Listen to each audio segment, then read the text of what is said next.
What's going on, golf addicts? It is Masters Week. We are the Tour Junkies. DB here. Pat's over here, the older gentleman. And we are excited for this week's Tour Junkies After Dark presented by DraftKings. It's awesome. We just finished recording the 2-hour podcast, but now it was full of great information, all right? And we are now ready to duke it out on a few disagreements, and then we're going to hit you with some DraftKings sportsbook plays that we like for the Masters. DraftKings has really upped the ante for the sportsbook content this week, so we're going to hit some props. We're going to talk a little Tiger. It's going to be a great time. We are both rocking our Azalea shirts that you can buy in the Tour Junkies shop right now, tourjunkies.com, ready for the Masters Week. I'm rocking my caddy hat. When I was a caddy at Augusta National, caddy number 192. 192. Yep, and we're excited. We're ready to go, Pat. I got a little Tito's and LaCroix with a lime in my lovely Tour Junkies Yeti. Nice, I like that. With the old website on the bottom there. Yep. And I've got I got a little Masters Tervis tumbler with some Tito's and club. Lovely. Very simple. Lovely. Well, we had some heated debate on the podcast, and I think it's going to get a little deeper here today. There's a few big names that we disagree on. I will say this: I don't want to spend too much time on the course because we all know Augusta National. We're going to get a course breakdown if you go listen to the podcast. However, we did interview Kevin Kisner for the podcast, the Masters podcast. He was leaving Augusta National after playing a 9-hole practice round, and he had some interesting thoughts on the golf course and what he was seeing there. So I think one thing that we should do is kind of tease a little bit about what Kiz said. And Pat, talk briefly about what kind of golfer you're targeting this week for the Masters. Yeah, so I mean, Kiz had just come off playing a practice round. He only played the back 9, so he didn't see the entire course, especially number 5, which is one he'd made comments about how long it was going to play for him. But, he said he was a little bit concerned about the weather with getting a good amount of rain, possibly early in the week, which is going to soften up the course, which is going to make it even harder for the shorter guys on tour on this course, which brings me to the point. I'm looking at your strokes gained off the tee guys, your bombers. I mean, this is just a course that fits that trait. I mean, you look at the guys that have won here, Tiger, Bubba, Phil's got some length off the tee. Back in the day, Nicholas. So I definitely got to be great off the tee. And then you got to be good around the greens, and you got to pick your spots and hit them in the right areas on the greens, which is something Kiz talks about on the podcast. So I think that's important. Last thing I'll say, we mentioned first timers with Kiz, and he said, yeah, I mean, it's experience. It's all about experience for this course, and that's why they have a tough time out here. So that's kind of a quick little rundown there, but definitely got to listen to the full interview because some good insights by Kiz. Yeah, the first timer thing was interesting. Really interesting insight there. It was more than just it's tough to putt the greens. So if you're looking at first timers and thinking about putting those in your lineups or something, you might want to go listen to that. What Kisner had to say. This is his 4th time playing the Masters. He's obviously a local guy. He's played it a number of times. So check that out. But Pat, I want to start with maybe something that we're not going to disagree on a lot, but this is a highly public golf tournament for DraftKings, right? A lot of people that don't regularly play PGA DFS on DraftKings are going to hop in and play. The Millie Maker's up to 236,000 entries. So expecting a huge week for DraftKings. And when you get a highly public tournament like this, everybody wants to play Tiger. Everybody wants to play the man, Tiger Woods. So I feel like we need to give the listeners our thoughts on whether you should play Tiger this week or not. And I'll start it off. I think there may be a slight disagreement here, but I am totally anti-Tiger in DFS this week. Now, let me also say this. I think Tiger can win this week. I think he's playing good enough. He obviously knows Augusta better than anybody out there. I think he can win. I don't think at the 4th highest price guy on DraftKings, knowing that the ownership is going to be inflated in GPPs and tournaments because of that public money flooding in, I don't think it's a smart play. I think if you want a little Tiger exposure, I know we're going to talk some Tiger prop bets at the end of tonight's show. I think that's what you do. I think you give your Tiger exposure in the ways that you're not having to worry about ownership. So whether that's betting outright or, some of the prop bets, or if you're doing some other kind of format where ownership doesn't matter, I think that's a thing. Or one and done maybe formats. But to me, I think the Tiger fade is just you got to do it. I mean, you need him to top 5 at that ownership level. You need him to top 5, top 7, and with so many big names as the 4th highest price guy, I just don't think it makes sense to play him in DFS. That's my take on El Tigre. Well, here's the thing. I can't necessarily disagree with everything you're saying. I will say that when it comes to ownership, yeah, he'll probably be maybe a little higher than normal. But I do think with all the guys that are around him, and I mean, from 9K and above, there's a lot of guys in good form. And I think that might spread out some ownership just a little bit. So I could see Tiger maybe not being quite as high as you think he might be. I don't know. I don't know the numbers behind, this public money and whatever else that's going to be, coming in. I still think that you might get him at a decent ownership. I'm okay with that. And you know what? Here's another thing. People may not have the ability to bet them outright or to do a prop bet or whatever. Now, you could go to the DK Sportsbook if you can do that. But there's not a whole, ton of, if you're not in New Jersey or wherever else, you can't do it. So I'm okay with playing them. If you like some Tiger, you want to root for him, you're the casual, everyday man like me. I'm not elite like you, David. I'm just the everyday guy. And sometimes I want to be rooting for Tiger Woods, so I'm going to put him in my lineup. And I'm okay with doing that. So there you go. I'm not fading them completely. Look, man, the people watching this show are they are the DFS grinders, right? Like they get it. And we're trying to make these people a little bit of money, which, by the way, the last 2 weeks, if you've been paying attention, we've been giving out some good ones towards the end on the sportsbook. We hit Kisner at 66-1 at the match play, and last week we gave you Hank Lebioda for a top 20 at 12-1. He finished T17. So we're giving the advice, right? We're trying to get these people winning money, and you're doing exactly what I just said. You're the guy who just I love Tiger. I want to see him play well. I want to root for him, so I got to put him in my DFS lineup. Forget that. Like, root for him anyway. Hedge somewhere else. And I think there's no way he comes in less than 15% owned across most GPPs. And at that level, I mean, I do think ownership's going to be spread out a little bit because you got so many studs. But if he's 15% or more, he's an easy fade for me. I would love it at 15%. I thought you were going to make that number a little higher. Okay, we'll see. Yeah. All right, why don't you tell me who you disagree with for me? Well, one of your favorite plays of the week, actually, I think this was your play of the week in the pod, and that was Justin Thomas, who was my fade above 9K. So there's obvious disagreement here. Here's the thing with JT. When you're looking at the stats, it is, I mean, I can't make an argument there. But where I can make an argument is one of the things I think is very important on this course, and that's course history. I think you've got to play well here and show that you've had the ability to contend here, and he hasn't shown it at all for a guy that's, 10-2. I don't like that. I mean, you look at his, speaking of the history, I mean, what is his best finish was 17th last year. I know what you're going to say. He's improved every year that he's been out, at the Masters, at Augusta National, but I don't know.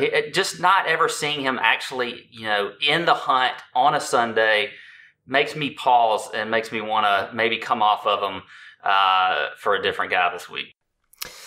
Before Patrick Reed won the Masters last year, his previous 4 years at Augusta National went like this: miscut, 49th, 22nd, miscut, and then bang, winner, right? Justin Thomas has progressively gotten better at Augusta. His first year finishes 39th, then 22nd, then 17th last year. Progressively getting better and understanding what he's got to do at Augusta. Here's what I love about him. You're right, he does check all the boxes. He's a bomber. He hits it a mile. So he's 10th in strokes gained off the tee. He's also a great scrambler. He used to suck at this. I used to beat the drum that Justin Thomas was a horrible scrambler all the time, and I got heat for it. He has improved greatly. He is second in strokes gained around the green over the last 24 rounds. Second in this field. The iron play. This is what I really like about him. He's a high ball hitter. I'm throwing out the old apex height, baby. He hits the ball high. He can land it. He can land it feathery soft on these firm, undulating, got to be on the right levels of these greens at Augusta National. He can land it well. He's 7th in strokes gained approach and 13th in greens in regulation over the last 24 rounds. My man is golfing his ball. He's had a couple of weeks off, and I think he's not going to get a lot of chatter just because of all the other names around him. But he is, to me, I think JT is primed to come up and win. He's a major contender. We know that. He doesn't back down from it. He's aggressive. He's going to score. He's going to take advantage of the par fives. He hits it high enough and long enough off the tee. He can cut corners. I love JT this week. In fact, he is also my one and done. I'm all in on JT, man. All in. Yeah, I mean, I understand. We'll see. I mean, he's not exactly, when you're looking at all these guys in the over 10K, he's not in the best form of those guys. Finished T35, T30th in his last 2 events. So, we'll see. We'll see where that ends up. But you make a good argument. All right. Yeah, I always make good arguments, Pat. Come on, man. Okay. Yeah, of course. Listen, this is going to be an argument because Jordan Spieth is a guy that you're playing this week. And here we are. Let's just call you Patty Public. You're just Patty Public. I'm just going to play everybody that everybody else is going to play. I want me some Tiger. I want me some Jordan Spieth. You are so tickled to death that Jordan finished T30th at the Valero, and now you can't wait to play him. But I think the T30 at the Valero is a facade. It's a facade. It's a mirage, okay? Everybody's so excited. A big facade, and God, that's a big word for you, David. Yeah, to be this late at night is definitely. Did you look that up before the show? It's a big word. Here's my argument with Jordan Spieth, right? Everybody's dying for him to be in form for the Masters, right? And I'm not a Jordan Spieth hater. You like to throw that out there. I'm not a Jordan Spieth hater. In fact, I played him this week for the Valero. But the T30 finish is his best finish since September at the Dell Championship for the FedEx Cup. Since September, Jordan Spieth's best finish was a 30th, okay? And everybody's giddy about that. But what he did was he scrambled and he putted really well. The putter's back, the scrambling's there. I don't think he has the chipping and putting yips like I think he did a few months ago. But the ball striking is terrible. Now, I know you can be wayward off the tee at Augusta. He hit 56% of his fairways at the Valero this week. 56%. He hit like 50% greens in regulation. It was horrible. Like tee to green, he was awful. So if you just see the T30 and you don't dig into the actual what happened this week, you could think, okay, he's coming back, the form's getting back up there. But let me tell you, I don't think it is. I don't think the ball striking's there. He can miss fairways at Augusta and be hitting out of the rough and the pine straw. But with everybody itching to play him again at another 15 to 20% ownership on Spieth, you need more than that. You need him to do better. And he's just not the same player right now. I think he's a clear fade in DFS. He is the sucker play of the week. Sucker play of the week. Go ahead, sucker. See, I totally agree scratch that.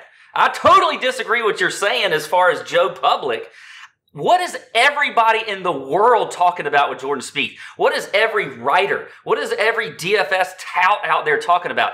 That Jordan Spieth sucks right now. What's wrong with Jordan Spieth? So how can you sit there and say that Joe Public is going to play him? Because everything they're reading is how bad he sucks. And I'm not looking at all at that T30. I don't give a shit about that. That doesn't matter. What I do care about is when he gets on this course, I don't care what he's playing like. He plays good here. And he's shown flashes this year in a lot of different tournaments. And I have a feeling, here's what he did at Valero. Had a couple good first days. That's fine. Decided maybe he might work on some things over the weekend. Maybe it didn't work out. He did shoot 5 under on the back 9 on Saturday, by the way, after a terrible front 9. But he obviously found something a little bit. So a guy that hasn't finished worse than 11th here in the last 5 years, and out of those 5 events, then it was third was the worst, second, 2 seconds, a first. I mean, the guy comes to this course. He's comfortable out here. He doesn't have to drive it straight. That doesn't really matter. So you know what? And we know he's going to putt well on these greens. He loves these greens, loves this course. So I'm going to play him, and I think that he is going to be lower owned than you're thinking. I don't think Joe Public is on him. Why would they be on him when everybody in the world, if you're on Twitter, if you're reading newspapers still, if you're freaking reading the Augusta Chronicle, they're probably putting articles out there about how bad Jordan Spieth is right now. So the fact that you think that he's Joe Public play, that's just I don't get that at all. Maybe I'm not living in your world, but for me. I don't think that's true at all. I think, and we've seen the low ownership out of Spieth. We've seen it the last several weeks. Every single week he's had low ownership, and it's going to be again this week. Now I want to check it on Wednesday, and I'm with you. If he's sitting up there like 20% owned, hell no, I'm not playing him. But if I'm getting him less than 10%, maybe in that 6-7% range, yeah, I'm going to play a guy that plays this course fantastic. There is no way in hell he is below 10%. There is zero chance he's below 10%. Zero. And we'll see. Sitting there right above him, Paul Casey at 9,000, who's going to be one of the higher he is going to be. You're exactly right. There. You're exactly right. First of all, I never thought we'd have a newspaper reference in the Tour Junkies After Dark show tonight, so that's phenomenal.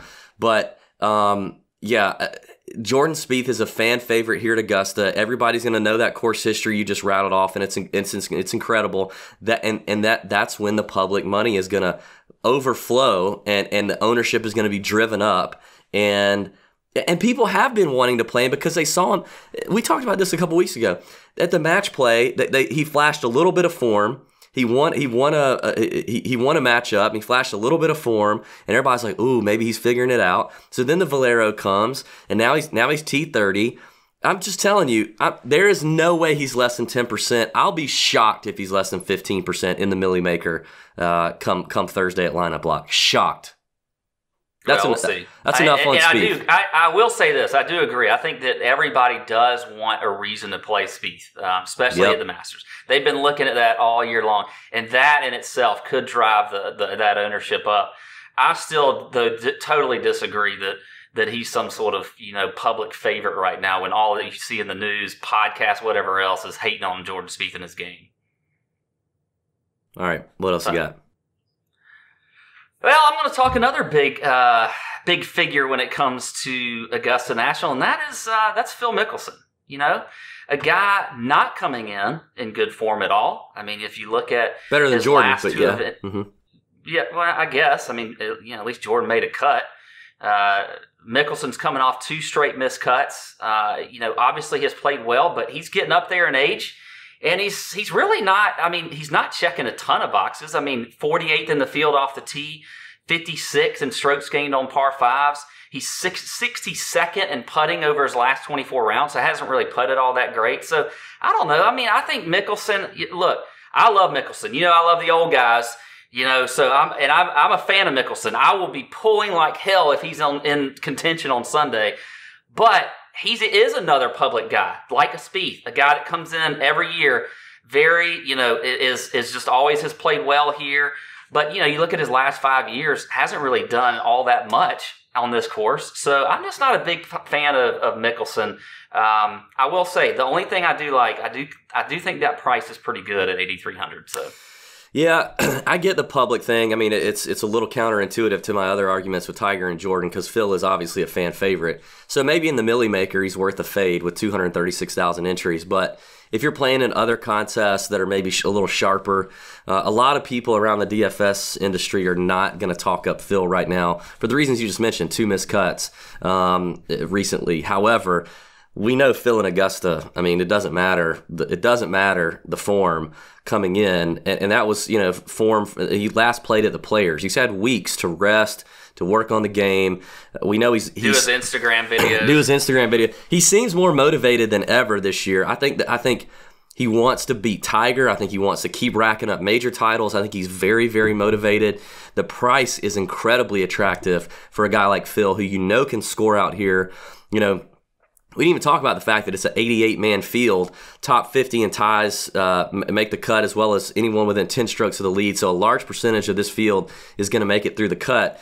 So obviously 6 of 6 is going to be more likely in DFS tournaments, but you also need guys who are going to score. Phil Mickelson's going to score. He may make some big numbers, but he's going to make some birdies and eagles. He's going to make some noise around Augusta. He checks the box in scrambling. He checks the box in greens and regulation, even over the last 24 rounds with those missed cuts.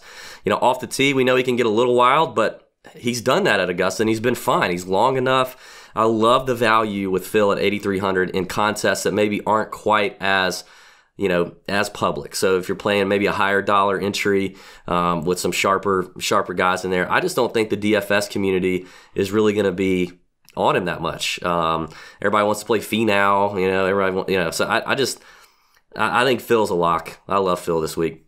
Love him. He's motivated. All right, let's talk sportsbook. You ready? Yeah, let's go.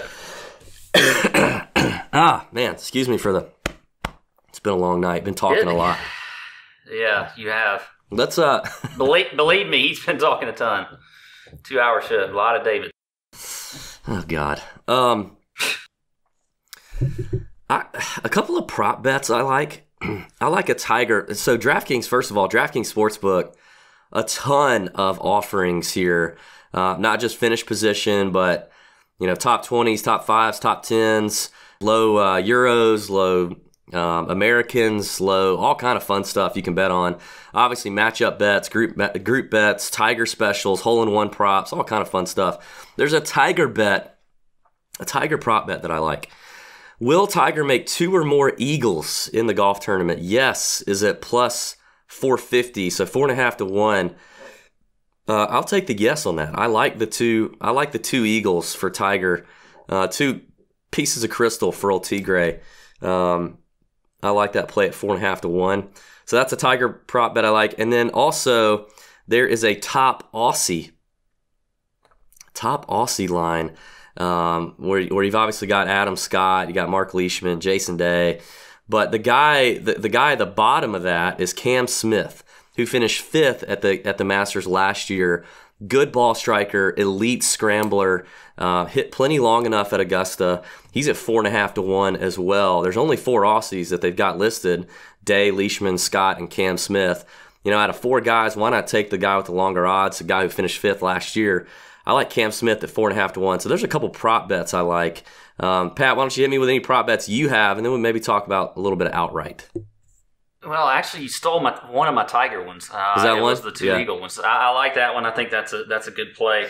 I like Tiger final group on Sunday at 8 to 1. I think that's I think that could be a decent little prop bet there. I think Tiger can win. As a matter of fact, you mentioned JT was your one and done. Tiger is my one and done. So I think if you think he's going to win, then you might as well put some money on him being in the final group on Sunday. Also, I'll go with not a prop bet, but I do like a top 10 bet of Jimmy Walker at 20 to 1. I think that is a pretty good play. He's got sneaky good course history here. He's very cheap when it comes to DraftKings. So I like this. I like that play of a top 10 for Jimmy Walker at 20 to 1. And then got a few outright bets. Yeah, what you got? Well, I'll start with Jason Day, 20 to 1. I'm okay with that. I think that's some decent odds there.